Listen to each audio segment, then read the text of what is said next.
దేవుని అద్భుతమైన క్రియలు బట్టి దీనికి వందనాలు చెల్లిస్తూ హల్లెలూయా తండ్రి కుమార పరిశుద్ధ నామములో ప్రతిష్ఠిస్తున్నాం.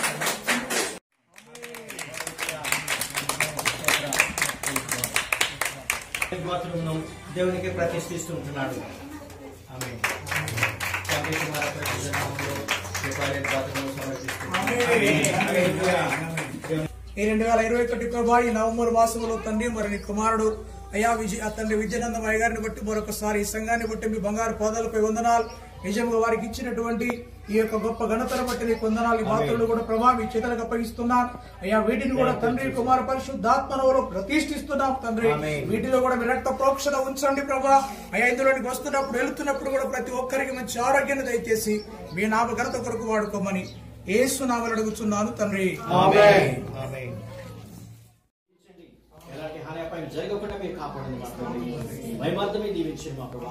ఈ అగ్ని ఏదైతే మా ప్రభా అదే విధంగా ఈ అగ్ని జ్వాల పెంతెకోస్తు సంఘములో నా ప్రభా జ్వాల ఆరిపోకుండా లార్డ్ యేసు నామములో వెలిగించే భాగ్యాన్ని మండిస్తూ ఇతరులు మన్నించే మహిమార్థమే దీవిని ఆశీర్వదించి మహిమ పొందు యేసు నామములో వేడుకుంటున్నాను మా తండ్రి. ఆమేన్.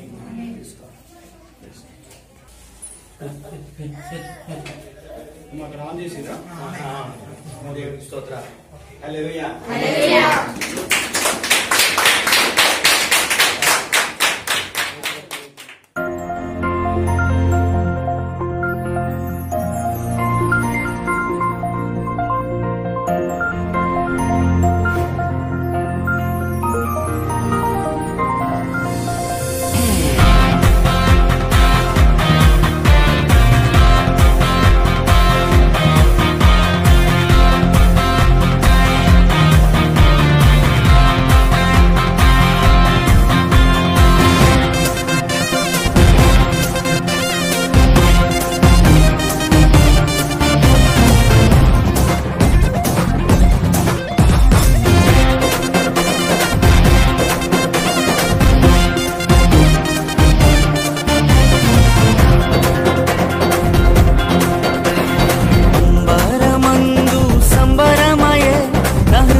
పశువుల పాకలో రక్షకుండు ఉదయించే నీకు నాకు నిత్య జీవమిచ్చుట మరి నీకు నాకు నిత్య జీవమిచ్చుట.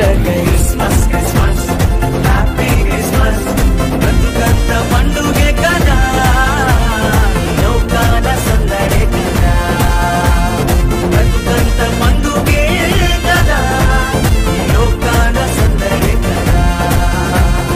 అంబరమందు సంబరమయే నా హృదయమునందు ఆనందమయే అంబరమందు సంబరమయే నా హృదయమునందు ఆనందమయే.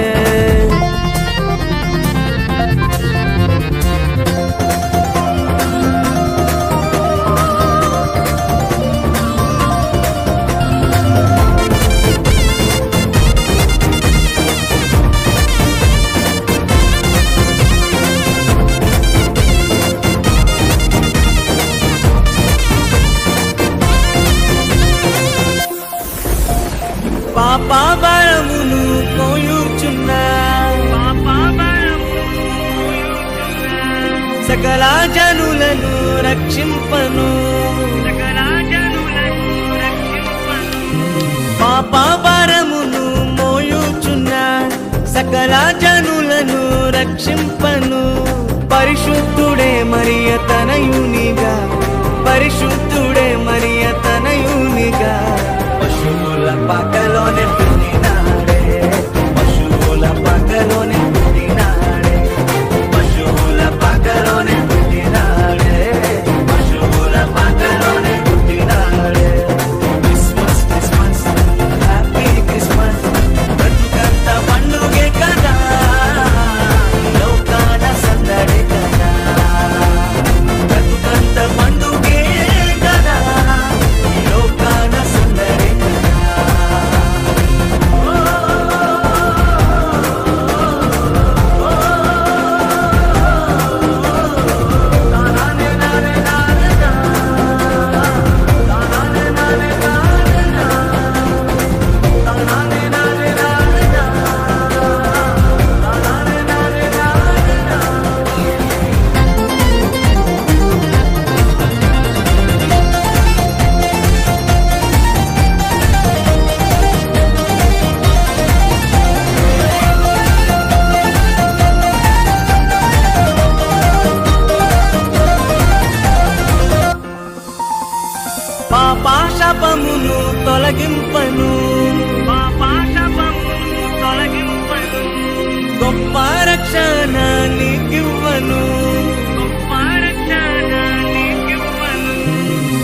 యేసయ్య ఉండాలని, మన హృదయలో యేసయ్య ఉండాలని.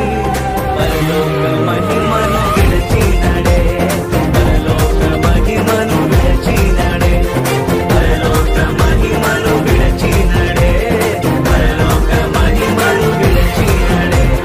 క్రిస్మస్ క్రిస్మస్ హ్యాపీ క్రిస్మస్, బ్రతుకంత పండుగే కదా, లోకాన సందడే కదా, బ్రతుకంత పండుగే కదా, లోకాన సందడే కదా. అంబరమందు సంబరమయే, నా హృదయమునందు ఆనందమయే, అంబరమందు సంబరమయే, నా హృదయమునందు ఆనందమయే.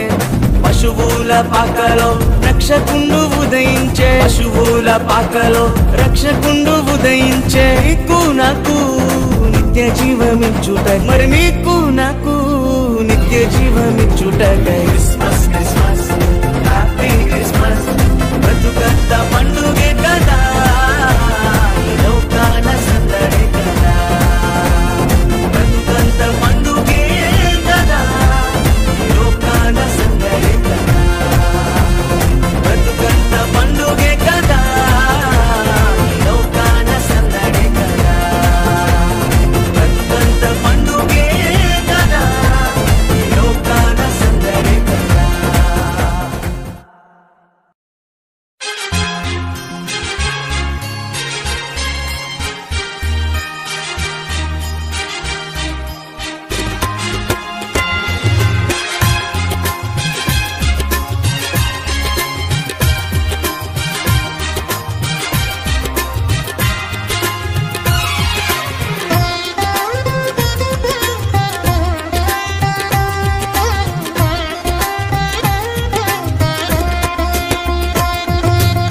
పరలోకమే నా అంతఃపురం, చేరాలనే నా తాపత్రయం.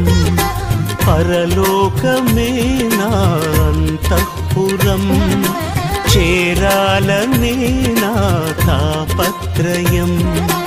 యేసుదేవరా కనికరించవా, దారి చూపవా. యేసుదేవరా కనికరించవా, దారి చూపవా. పరలోకమే నా అంతఃపురం, చేరాలనే నా తాపత్రయం. పరలోకమే నా అంతఃపురం, చేరాలనే నా తాపత్రయం.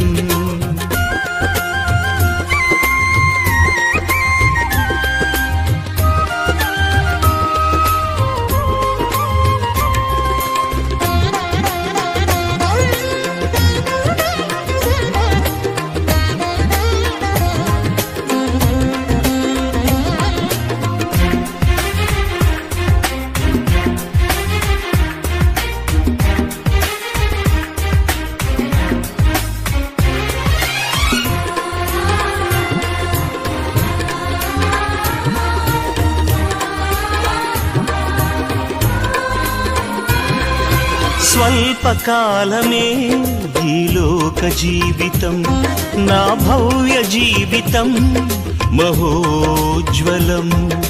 స్వల్పకాలమే ఈ లోక జీవితం, మన భవ్య జీవితం మహోజ్వలం. మజిలీలు దాటే మనోబలం, నీ మహిమ చూసే మధుర క్షణం. మజిలీలు దాటే మనోబలం, నీ మహిమ చూసే మధుర క్షణం. వీక్షించు కన్నులు విశ్వాస జీవితం నాకు ఇయ్యవా. వీక్షించు కన్నులు విశ్వాస జీవితం నాకు ఇయ్యవా. పరలోకమే నా అంతఃపురం, చేరాలనే నా తాపత్రయం. పరలోకమే నా అంతఃపురం, చేరాలనే నా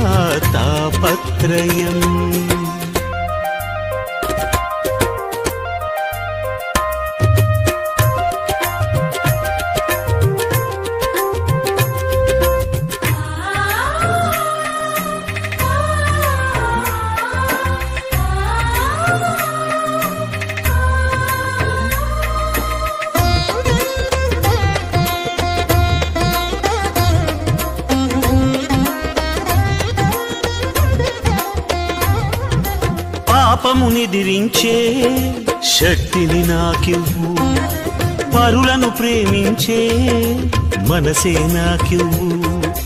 పాపమునిదిరించే శక్తిని నాకివ్వు, పరులను ప్రేమించే మనసే నాకివ్వు. ఉద్రేకపరచే దురాత్మను ఎదిరించి పోరాడే శుద్ధాత్మను, ఉద్రేకపరచే దురాత్మను ఎదిరించి పోరాడే శుద్ధాత్మను. మోకాళ్ళ జీవితం కన్నీటి అనుభవం నాకు నేర్పవా, మోకాళ్ళ జీవితం కన్నీటి అనుభవం నాకు నేర్పవా. పరలోకమే నా అంతఃపురం, చేరాలనే నా తాపత్రయం. పరలోకమే నా అంతఃపురం, చేరాలనే నా తాపత్రయం. యేసుదేవరా కనికరించవా, దారి చూపవా. యేసుదేవరా కనికరించవా, దారి చూపవా. పరలోకమే నా అంతఃపురం, చేరాలనే నా తాపత్రయం. పరలోకమే నా అంతఃపురం, చేరాలనే నా తాపత్రయం.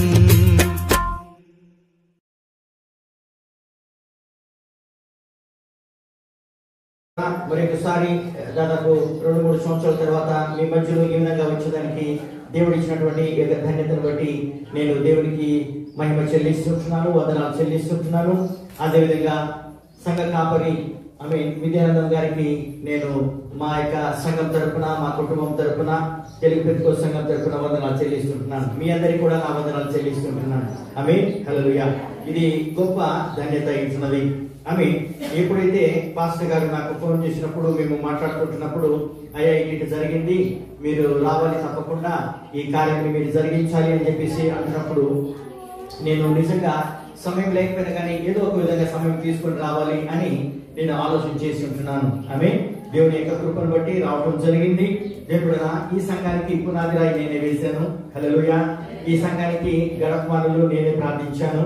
ఈ సంఘాన్ని రిబన్ కట్టి కూడా నేనే చేశాను. అదే కృతజ్ఞతతోటి ఈరోజు మీ అయ్య గారు ప్రేమను బట్టి పాస్టర్కు విడిది గది కూడా ఆయన నా ద్వారా జరిగించడానికి దేవుడు కృప అనుగ్రహించుంటున్నాడు. ఇది గొప్ప ధన్యత అని చెప్పేసి నేను అనుకుంటూ ఉంటున్నాను. చాలా మందికి లేని భాగ్యాన్ని దేవుడు ఈరోజు నాకు అనుగ్రహించుంటున్నాడు. కనుక మిమ్మల్ని అందరినీ కూడా నేను అభినందిస్తూ మరొకసారి పాస్టర్ గారికి నేను వందనాలు చెల్లిస్తూ ఉంటున్నాను. దేవుడు మిమ్మల్ని దీవించును గాక. రాబోయే రోజులలో ఇంకా మీ అభివృద్ధి కలుగును గాక అని నేను వేడుకుంటూ ప్రార్థిస్తూ ఉంటున్నాను.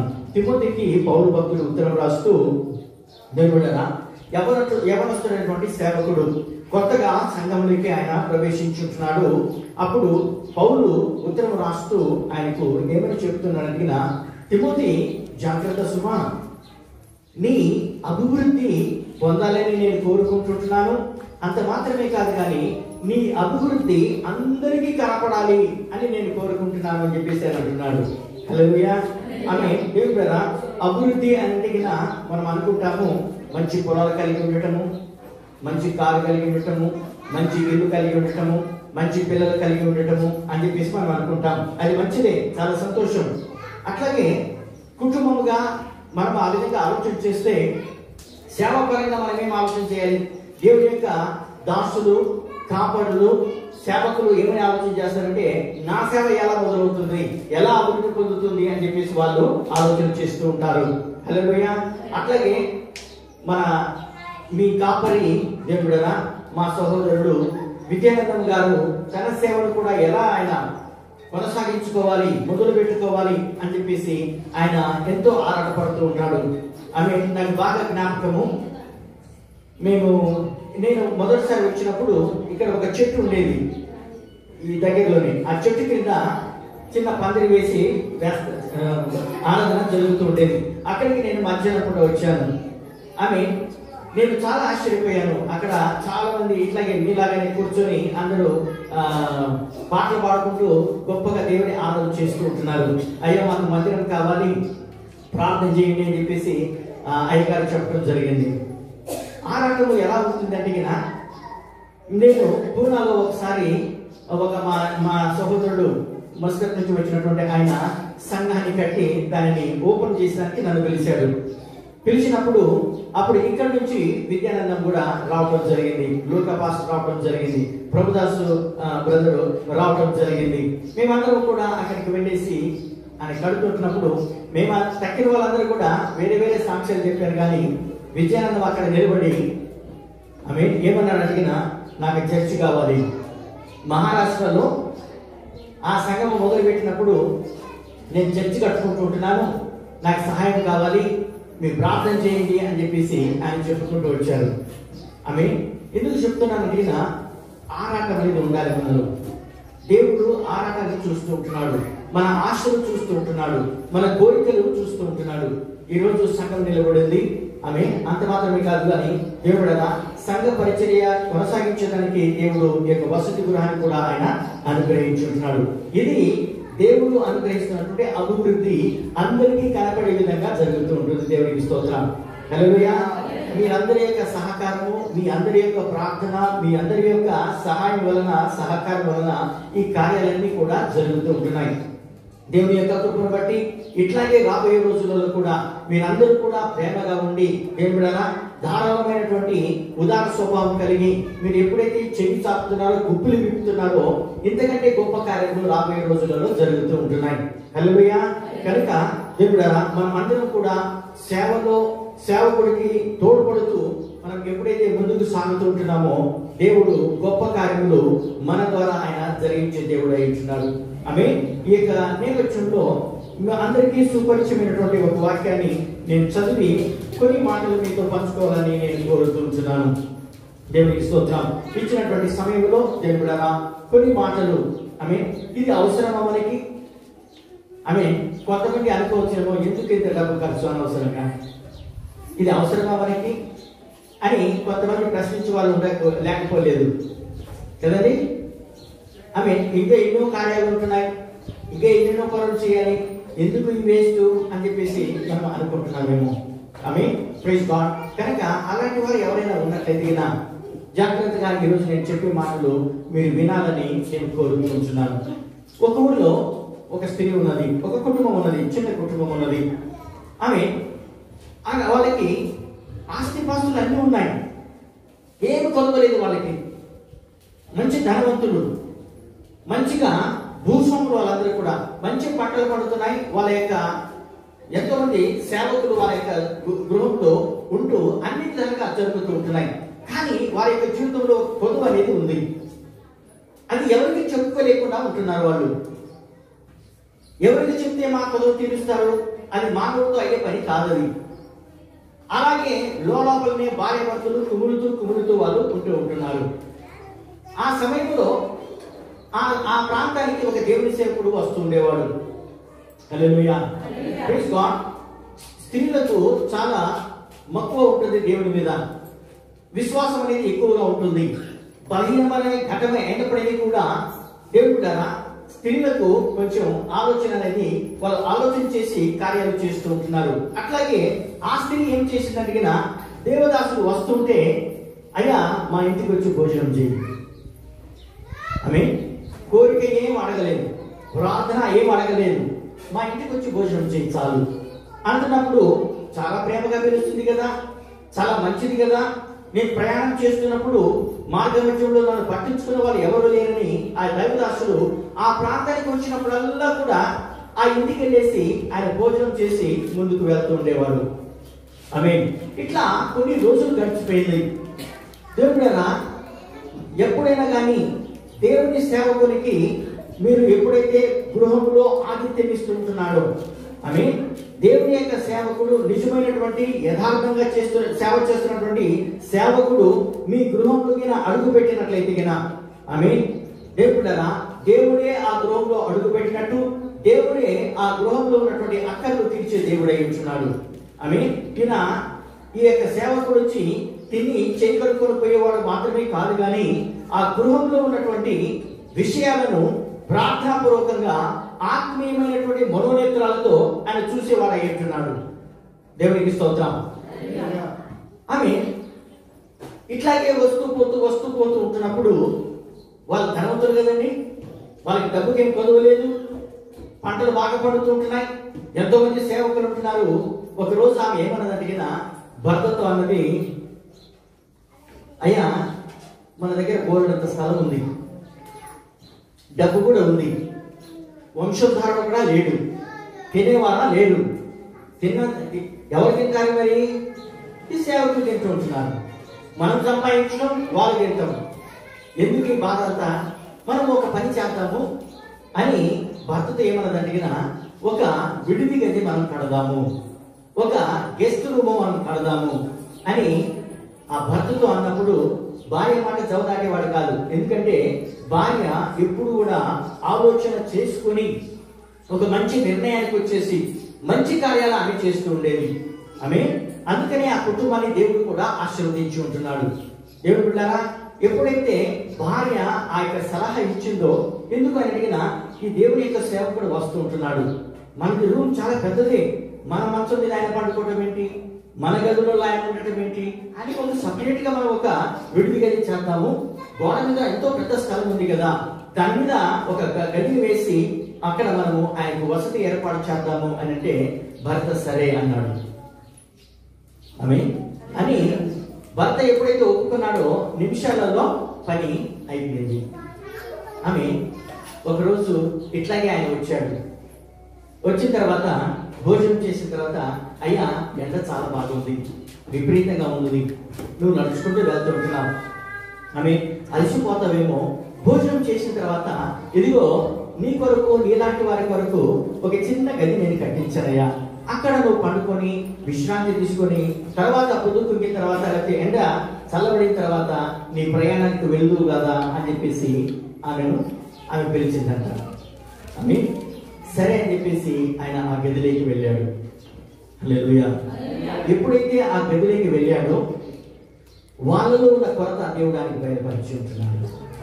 ఆమె వాళ్ళలో ఉన్న కొరత ఆయన బయలుపరిచి ఉంటున్నాడు.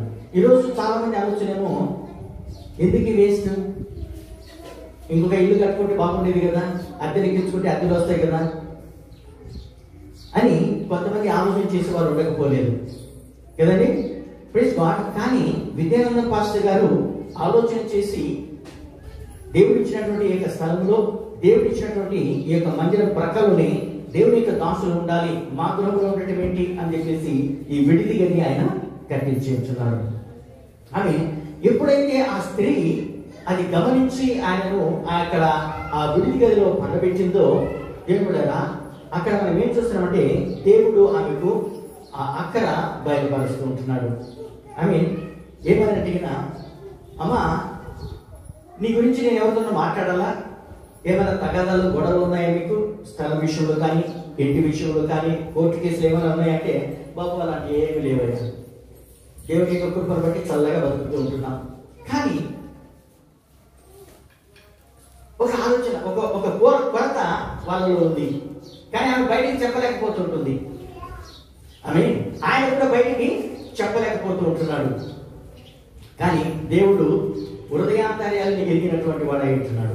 తలంపులు నీకు రాకముందే ఆయన ఎరిగిన వాడు అయి ఉంటున్నాడు. దేవుడు బిడ్డారా, అప్పుడు ఆ దేవుని సేవకులతో ఉన్నటువంటి దాసుడు ఏమంటున్నాడు అని అడిగినా, అయ్యా ఆమెకు గర్భఫలం లేదు, వాళ్ళకు సంతానం అనేది లేదు అని చెప్పేసి అంటున్నప్పుడు, నేను మరలా ఈసారి వచ్చినప్పుడు నీ ఒడిలో బిడ్డ ఉంటాడు అమ్మా అని ఆశీర్వదించి ఆయన వెళ్ళిపోయాడు. హల్లెలూయా. దేవునికి స్తోత్రం. ఆమె అడగలేదు దేవుడు బిడ్డలారా, దేవుని యొక్క సేవకు ఉన్నటువంటి కొరత ఆమె చూసింది, దేవుని సేవకుని యొక్క అక్కర ఆమె ఎరిగింది. ఆమె కనుక దేవుని సేవకుల యొక్క అక్కర్లు మీరు ఆమె తీర్చింది కాబట్టి ఆమె అక్కర దేవుడు తీరుస్తూ ఉంటున్నాడు. హల్లెలూయా. ఆమె ఈ రోజు దేవుడు ఈ వసతికి కావలసినటువంటి ధనాన్ని ఏదైతే ఉంటుందో, సహాయం ఏదైతే ఉంటుందో, శ్రమ ఏదైతే ఉంటుందో మీరు వెచ్చించారు కాబట్టి మీ జీవితంలో ఏదైతే కొదువుగా ఉంటుందో, మీ జీవితంలో ఏదైతే అక్కరగా ఉంటుందో ఆ పరలోకమున్నటువంటి దేవుడు, ఆ స్త్రీకి దయచేసినటువంటి దేవుడు మీ జీవితాలలో కూడా దయచేయబోతుంటున్నాడు. హల్లెలూయా, ఆమేన్. దేవునికి స్తోత్రం. ఇది ఏదో కార్యం అనుకుంటారేమో, అని ఏదో కార్యంలే మనం డబ్బులు కట్టామో అయిపోయింది అని చెప్పేసి మీరు అనుకుంటారేమో, కానీ దేవుడు అంతటితో మర్చిపోయే దేవుడు కాదు. హల్లెలూయా. నువ్వు చేసింది ప్రతిదీ కూడా ఆయన జ్ఞాపకం పెట్టుకొని తగిన కాలంలో మీ జీవితాలలో సహాయం చేసే దేవుడు ఆయన ఇస్తున్నాడు. తన యొక్క ఆకాశత్వములు విప్పి ఆయన మిమ్మల్ని పండించే మీ యొక్క అక్కర్లు తీర్చే దేవుడు అయి ఉంటున్నాడు. దేవునికి స్తోత్రం. హల్లెలూయా. ఒక వాక్యం మనం చదువుకున్నామా దాని గురించి? ఆమె 2వ రాజుల గ్రంథము 4వ అధ్యాయము 10వ వచనం మనం చదువుకున్నట్లయితే ఇక్కడ మనకు ఒక నేను చెప్పిన విషయం విడిగా కనబడుతుంటుంది. హల్లెలూయా.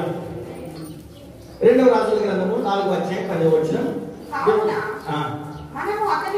మనము అతనికి గోడ మీద ఒక చిన్న గది కట్టించి అందులో అతని కొరకు మంచము, బల్ల, పీట, దీప స్తంభము నుంచుదము. అతడు మన యొద్దకు వచ్చినప్పుడెల్లా అందులో బస చేయవచ్చునని చెప్పెను. ఆమేన్. హల్లెలూయా. Praise God. దేవుడా, ఇదే అధ్యాయంలో 8వ వచనంలో మనం చూసుకున్నట్లయితే ఒక మంచి మాట మనకు కనబడుతుంది. 8వ వచనం. ఒక దినమందు ఎలీషా షూనేము పట్టణమునకు పోగా అచ్చట ధనురాలైన ఒక స్త్రీ భోజనమునకు రమ్మని అతని బలవంతము చేసెను గనుక అతడు ఆ మార్గమున వచ్చినప్పుడెల్లా ఆమె ఇంట భోజనము చేయుచూ వచ్చెను. హల్లెలూయా. దేవునికి స్తోత్రం. దేవుడా, దేవుని యొక్క సేవకులను తన ఇంటికి పిలవడం ద్వారా జరిగింది ఏంటి అంటే ఇక్కడ ఆమె పేరుగా మనకు తెలియదు. ఆమె పేరు మనకు తెలియదు. చాలా సార్లు దేవుని యొక్క వాక్యంలో మనం చూసుకున్నట్లయితే పేరు తెలియని వ్యక్తులను ద్వారా దేవుడు ఎన్నో గొప్ప కార్యాలు ఆయన చేస్తూ ఉంటున్నాడు. ఎన్నో గొప్ప బోధనలు మనకు ఆయన బోధిస్తూ ఉంటున్నాడు. దేవునికి స్తోత్రం. హల్లెలూయా. ఉదాహరణకి లోతు భార్య పేరు తెలియదు మనకి కదండి. ఆమె లోతు భార్య ఎన్నో గొప్ప పాఠాలు, లోతు నేర్పించినటువంటి పాఠాలు లోతు భార్య ద్వారా మనం నేర్చుకుంటూ ఉంటున్నాం. ఆమె ఎంతో దూరం ఎందుకు, యేసు ప్రభు యొక్క కాలంలో కూడా లోతు భార్యని జ్ఞాపకం చేసుకుంటున్నాడు ఆయన. హల్లెలూయా. ఆమె ఎంత ధన్యవాదాలు ఆమె చూడండి. దేవునికి స్తోత్రం. ఆమె పేరు లేదు, కానీ యేసు ప్రభు ఆమెను జ్ఞాపకం చేసుకుని ఆయన ఏమంటున్నాడు, లోతు భార్యను మీరు జ్ఞాపకం చేసుకోండి అని చెప్పేసి ఆయన మాట్లాడుకుంటున్నాడు. ఎందుకంటే మనుష్య కుమారుల దినాలలో లోతు యొక్క దినాలు ఏ విధంగా ఉంటున్నాయో ఆ విధంగా ఉండబోతుంటున్నాయి కనుక ఆయన వారిని జ్ఞాపకం చేసుకోండి అని చెప్పేసి జ్ఞాపకం చేస్తున్నాడు. అట్లాగే ఇక్కడ కూడా ఒక శూన్యములో అనే ఆ గ్రామంలో ఘనురాలైనటువంటి స్త్రీ అని చెప్పేసి దేవునికి వాక్యం సెలవిస్తుంటుంది. నీ ఘనత ఎలా వస్తుంటుంది? ఘనత దేని ద్వారా వస్తుంటుంది? నీ ఆస్తిపాస్తుల ద్వారా కాదు. కానీ దేవుడు ఆస్తిపాస్తులు ఎన్నో ఉండొచ్చునేమో, కానీ అనుభవించే కృపగిన లేకపోయినట్లయితే అనుభవించడానికి శక్తిగిన లేకపోయినట్లయితే ప్రయోజనం ఏంటి కదండి? అది ఘనత కాదు. నీకు ఉన్నది కొద్ది అయినప్పటినీ కూడా సంతోష సమాధానంతో నువ్వు అనుభవించగలిగినట్లయితే అదే గొప్ప ధన్యత ఏంటంటే. హల్లెలూయా. అందుకని ఇక్కడ ఆ స్త్రీని ఏమంటున్నాడు, ఘనురాలైనటువంటి స్త్రీ అని చెప్పేసి దేవుని యొక్క వాక్యం సంబోధిస్తుంటుంది. ఆమె భర్తతో చెప్పి ఏం చేస్తున్నా ఒక గది కట్టించేసి 4 విషయాలు అక్కడ ఆమె పెడుతూ ఉంటుంది. ఎక్కువ పెట్టలా, 4 విషయాలు మాత్రమే ఆమె అక్కడ పెట్టినట్టుగా మనం చూస్తున్నాం. మొదటిది ఏంటిది? మంచము. దేవునికి స్తోత్రం. మంచము. ఇక్కడ మంచం లేదు, త్వరలో రాబోతుంటుంది. దేవునికి స్తోత్రం. ఆమె ప్రైజ్ గాడ్. ఒక మంచము పెట్టిందంట. రెండవది ఏం పెట్టిందామె అక్కడ? బల్ల. ఆమె బల్ల పెట్టింది. మూడవది దీపము. ఆమె మూడవది పీఠ. 4వది దీపస్తంభము. ఈ 4 విషయాలు దాంట్లో పెట్టింది. ఇక వేరే డెకరేషన్ ఏమి లేదు, వేరే ఆడంబరం ఏమి కూడా లేదు. దేవుని యొక్క దాసులు వచ్చినప్పుడల్లా కూడా ఇక్కడ నువ్వు విశ్రాంతి తీసుకో, భోజనం చేయి, విశ్రాంతి తీసుకో, బలం పొందుకో, తర్వాత నీ సేవలు కొనసాగు అని చెప్పేసి ఒక విడిది గది ఆమె పెట్టినట్టుగా మనం చూస్తుంటున్నాం. దేవుడు వాక్యంలో విడిది గది ఎందుకు అని అంటే సిద్ధపరచడానికి, ఆమె సిద్ధపాటు చేసడానికి, వధువులు సిద్ధపాటు చేసడానికి విడిది గది అని మనము చూస్తూ ఉంటున్నాం. ఆమె ఇక్కడ ఈ స్త్రీ ఆ సేవకుడి కొరకు ఒక రూములు కట్టించేసి 4 విషయాలు దాంట్లో పెట్టింది. ఆత్మీయ జీవితంలో ఈ 4 చాలా ప్రాముఖ్యమైన విషయాలు ఉన్నాయి. హల్లెలూయా. దేవుని యొక్క సేవకులు వచ్చేసి మంచిగా సేవ జరగాలి, సంఘం ఎదగాలి, సువార్త ఇతరులకు పంచబడాలి. సువార్త ఇక్కడే మాత్రమే కాదు కానీ 4 ప్రక్కల తూర్పు పడమర ఉత్తర దక్షిణాలకు అది ప్రవహించాలనుకున్నట్లయితే దేవుని యొక్క దాసులు ఘనపరచబడాలి. దేవుని యొక్క దాసుల యొక్క వసతులు మనం ఎరిగి ఉండాలి. దేవుని యొక్క దాసుల యొక్క అక్కర్లు మనం ఎరిగి ఉండాలి. ఎప్పుడెప్పుడైతే వారు దర్శిస్తుంటున్నారో దేవుని బిడ్డలారా నన్ను చెప్పనివ్వండి, వారిని పరామర్శించినట్లయితే వారి అక్కర్లని మనం మీరు తీర్చగలిగినట్లయితే దేవుడు మీ అక్కర్లు ఆయన తీర్చి పోయే దేవుడు అయిపోతున్నాడు. ఇక్కడ ఈ స్త్రీ ఏం చేసింది? 4 విషయాలు పెడుతుంటుంది. ఒకటి మంచము. మంచము విశ్రాంతికి సూచన అయింటున్నది. దేవునికి స్తోత్రం. ఆమె సేవకుడు అనేవాడు సేవ చేస్తుంటున్నప్పుడు విశ్రాంతి పొందుకోవడం అనేది చాలా ప్రాముఖ్యమైనది. ఆమె హల్లెలూయా. మీరందరూ కూడా రాత్రి పగలు ప్రార్థన చేయండి అంటే ఆయనకు విశ్రాంతి ఉండదు కదండి. ఆమె దేవుని యొక్క దాసుల దగ్గర నుంచి మనం ఆయన అభిషేకం మనం పొందుకోవాలనుకున్నట్లయితే ఆయనలో ఉన్నటువంటి సేవ భారాన్ని మనం అర్థం చేసుకుని దానికైనా పాలు పంచుకోగలిగినట్లయితే మొట్టమొదటి కావాల్సింది ఏంటంటే ప్రతి సేవకుడికి విశ్రాంతి అవసరమైనటువంటి దేవునికి స్తోత్రం. హల్లెలూయా. విశ్రాంతి ఎక్కడ దొరుకుతుంటుంది? మంచం మీద దొరుకుతూ ఉంటుంది. మంచము 2 విషయాలను చూపిస్తుంటుంది. ఒకటి సోమరితనాన్ని చూపిస్తుంటుంది. ఆమె మంచం మీద ఇంకా కొంచెం కురుకుపాటు, ఇంకా కొంచెం చల్లగా ఉంది, చేతులు ముడుచుకొని కాళ్ళు ముడుచుకొని దుప్పటి కప్పుకొని ఇంకా 5 నిమిషాలు నేను పండుకుంటాను అని చెప్పేసి ఆయన సోమరిపోతే చెప్తుంటున్నాడంట. సొలొమోను భక్తుడు ఒకరోజు ఆ ప్రాంతానికి వెళ్తూ ఒక పొలాన్ని చూశాడంట. పొలంలో గచ్చ పొదలు, ముండ్ల పొదలు అన్ని కూడా పెరుగుతుంటున్నాయి. ఎవరిది ఈ పొలము అని చెప్పేసి ఎంక్వైరీ చేస్తే ప్రక్కన పొలాలన్నీ కూడా బాగా పడుతున్నాయంట. ఎవరికి పొలం అని అడిగినా సోమరిపోతని చెప్పేసి దేవుని వాక్యంలో మనం సామెతలో మనం చదువుతుంటున్నాం. సేవ కూడా ఒక పొలం అయింటున్నది. ఆమె ఈరోజు దేవునికి స్తోత్రం కలుగుతుంది కాక దేవుడు ఆయన ముందు పొగట్టడం కాదు కానీ మీ సేవ ఏ విధంగా జరుగుతుందో నేను చూశాను. హల్లెలూయా. సోమరిపోతులుగా ఉండకుండా మనం ఎప్పుడైతే ఆ మంచాన్ని సరైన పద్ధతిలో వాడుతూ ఉంటున్నామో, సరైన పద్ధతిలో దానిని వాడుకుంటుంటున్నామో, సరైన పద్ధతిలో దాని మీద విశ్రాంతి తీసుకుంటున్నామో, తగినంత విశ్రాంతి తీసుకున్నట్లయితే బలం పొందుకొని సేవలో ముందుకు సాగలుగుతూ ఉంటున్నాం. హల్లెలూయా. ఆమె మంచము మొట్టమొదటిగా ఆమె పెట్టింది కారణం ఏంటంటే సేవకుడికి విశ్రాంతి అవసరం అని చెప్పేసి ఆమె అక్కడ మంచాన్ని పెట్టినట్లుగా వాక్యంలో మనం చదువుకుంటున్నాం. రెండవది ఏం పెట్టింది ఆమె? బల్ల. బల్ల సహవాసానికి గుర్తు.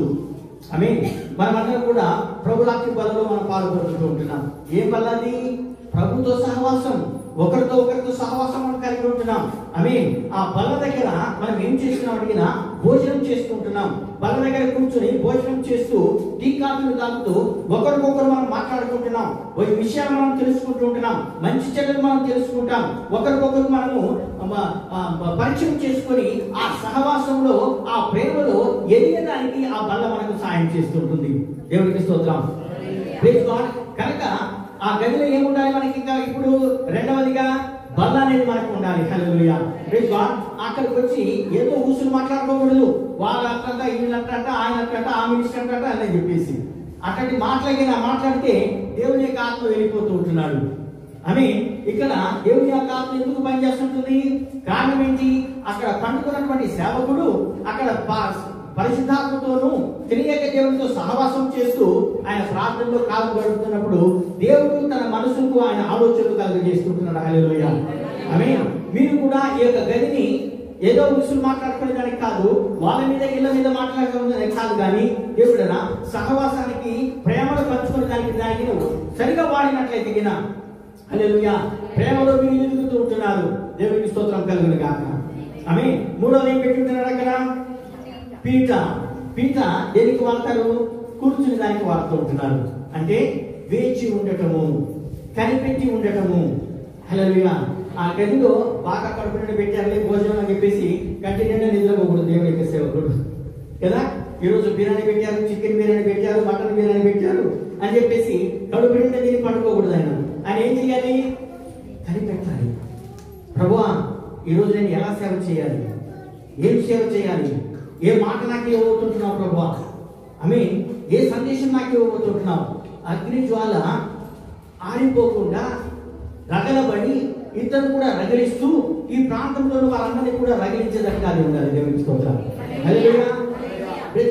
అలాంటి అగ్ని కావాలంటే గిన నాకు సరైనటువంటి సందేశం కావాలి, సరైనటువంటి పిలుపు నాకు కావాలి. ఎక్కడ నేను నేర్చి ఉండాలి అంటే గిన ఎవరిదో నెట్లో తీసుకుని వచ్చిన కానీ వాట్సాప్ లో వచ్చిన వాక్యం కాదు, కానీ దేవుడు అందించే వాక్యం మీద ఆధారపడి ఉండాలి. దేవునికి స్తోత్రం. హల్లెలూయా. దేవుడు ఏదైతే బయలుపరుస్తుంటున్నాడో దాని కొరకు పీఠ మీద వేచి ఉండాలి, పీఠ మీద కనిపెట్టాలి దేవుని యొక్క సేవకుడు. హల్లెలూయా. అప్పుడు ఆగమి మీ అందరికీ ఆశీర్వాదకరంగా మారుతుంది. హల్లెలూయా. నాలో ఏం పెడుతుంది ఆమె అంటే దీపస్తంభము. హల్లెలూయా. Praise God. దీపస్తంభము ఇది చాలా ప్రాముఖ్యమైనటువంటి విషయం ఏంటున్నది. దీపస్తంభము దేవుడా 2 విషయాలు మాట్లాడుతూ ఉంటుంది. ఒకటి ఉన్న చీకటి తొలగించేస్తుంటుంది. హల్లెలూయా. అని రెండవది చీకటిలో ఉన్న వాళ్ళని వెలుగులోకి ఆకర్షిస్తూ ఉంటుంది. Praise God. అని బయట అంతా చీకటిగా ఉన్నారనుకోండి, ఇక్కడ వెలుగుతూ ఉన్నట్లయితే పురుగులన్నీ వచ్చేస్తాయి లోపలికి. ఎందుకు? ఈ యొక్క లైట్కి ఉన్నటువంటి ఆకర్షణ అట్లా. అట్లాగే అక్కడ దీపస్తంభం మీద దీపం పెట్టి ఎప్పుడైతే ఆ సేవకుడు అక్కడ వేచి ఉంటున్నాడో, విశ్రాంతి తీసుకుంటున్నాడో, అక్కడ కనిపెడుతుంటున్నాడో, అక్కడ సహవాసం జరుగుతుంటుందో ఎప్పుడైనా ఈ వెలుగు ఏం చేస్తుంది అంటే ఆయనను వెలిగిస్తూ ఉంటుంది. నీ వాక్యము నా పాదములకు దీపము, నా త్రోవకు వెలుగై ఉంటుంది అని చెప్పేసి దేవుడి యొక్క వాక్యములు మనం చదువుతుంటున్నాం. ఆ వాక్యం ద్వారా ఆయన దేవుడు నింపబడి ఘనమైనటువంటి సేవ ఆయన చేయగలుగుతుంటున్నాడు. ఇలాంటి అక్కర్ని ఎరిగి పాస్టర్ విద్యానందం గారు దేవుని యొక్క సేవకుల కొరకు ఉండాలి అని చెప్పేసి ఇలాంటి మంచి వసతి గృహాన్ని ఆయన కట్టి ఉంటున్నాడు. దేవునికి స్తోత్రం. దేవుని యొక్క సేవకులు ఘనంగా జరిగించడానికి ఈ ఆలోచన దేవుడు పెట్టి ఆలోచనను కొనసాగించడానికి దేవుడు ఇచ్చినటువంటి యొక్క ధన్యతను బట్టి దేవుడు మీ అందరినీ దీవించును గాక. పాస్టర్ గారిని కూడా ఇంకా ఆశీర్వదించును గాక. రాబోయే రోజులలో దేవుడు ఎప్పుడైతే ఈ 4 పెట్టి ఆ గది కట్టించిందో ఆ స్త్రీ అక్కడ పండుకున్న తర్వాత ఎలీషా ఏమంటున్నాడు అంటే తిని చీకటికి వెళ్ళాల మనలాగా. చాలా మంది మనం ఏం చేస్తామంటే సేవకులము అంటే మా సంగతి చెప్తున్నా, భోజనం పెడితే కడుక్కుంటాం, థ్యాంక్ యూ మంచి భోజనం పెట్టారని చెప్పి వెళ్ళిపోతాం కదండి. కానీ ఈ సేవకుడు అట్లా వెళ్ళాలా. ఏమంటున్నాడు తెలిసిన? అమ్మా, వచ్చే సంవత్సరం నేను వచ్చినప్పుడు నీ ఒడిలో ఒక బిడ్డ ఉంటాడు. హల్లెలూయా. హల్లెలూయా. హల్లెలూయా. ఈ యొక్క గృహం కట్టించారు కదండి, వసతి గృహం కట్టించారు కదండి. వచ్చే సంవత్సరం లోపల ఇంకా ఏదైనా దేవుడు మీకే ఉంటున్నాడు. హల్లెలూయా.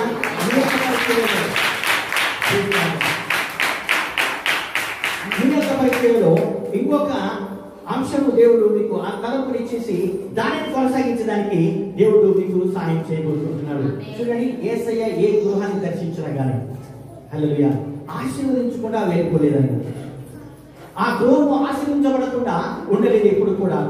దేవుడికి స్తోత్రం. అట్లాగే ఈ యొక్క సమయంలో దేవుడు ఇచ్చినటువంటి అద్భుతమైన కృపను బట్టి ఈ యొక్క మంచి వసతి గృహాన్ని మీరు కట్టుకొని ఉంటున్నారు. దేవుడు దాని ద్వారా మీ మినిస్ట్రీని, మీ కుటుంబాలను ఆశీర్వదించాలని చెప్పేసి నేను కోరుకుంటున్నాను. సమస్తమైన ఘనత మహిమ ఆ ప్రభుకే చెల్లును గాక. దేవుని వారిని జీవించి ఆశీర్వదించును గాక. ఆమేన్. ఆమేన్. మరొకసారి మస్కత్లో ఉన్నటువంటి తెలుగు పెద్ద సంఘం తరఫున అయ్యగారికి నేను వందనాలు చెల్లిస్తుంటున్నాను. మీ అందరికి కూడా నేను వందనాలు చెల్లిస్తుంటున్నాను. ఆమేన్. హల్లెలూయా. సోదరుడు దేవానందం కూడా మీ అందరికీ వందనాలు చెప్తూ ఉంటున్నాను. God bless you. దేవునికి స్తోత్రం.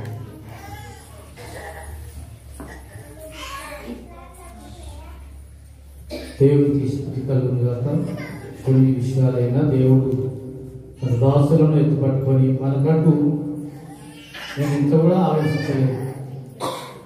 పరిచర్య చేస్తున్నటువంటి సేవకులు, దైవజనులకు ఒక మంచి గది ఉండాలనేదే నా ఆలోచన. కానీ మరి సునీల్ గారు కట్టించిన గదిగా అయ్యగారి ద్వారా మనం విన్నాం.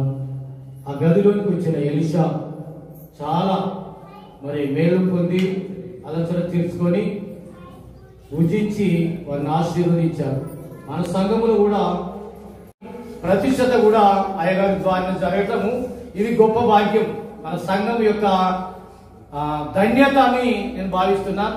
అయ్యగారికి మా హృదయపూర్వక వందనాలు. మాట నమ్ముకొని మన దగ్గరికి వచ్చి మంచి చక్కటి మాటలు మనకు బోధించినట్టు అయ్యగారికి మరి చక్కగా మనం అందరము అయ్యగారి కొరకు, వారి సేవ కొరకు, సేవ కొరకు మనం అందరం ప్రార్థన చేయాలి. మరి ఏదైనా కొన్ని పొరపాటు ఉన్నప్పటికైనా నన్ను క్షమించగలరని మిమ్మల్ని చెప్తున్నాం. మనం అందరం లేచి మనము పాటపాడుతూ ప్రాంతాలు సమర్పించుకుందాం. మరి తర్వాతలో మీకు కొంత అల్పహారం ఉంది, కానీ అందరూ పూజించినాకనే వెళ్ళాలి. ఆమేన్. అందరం లేచి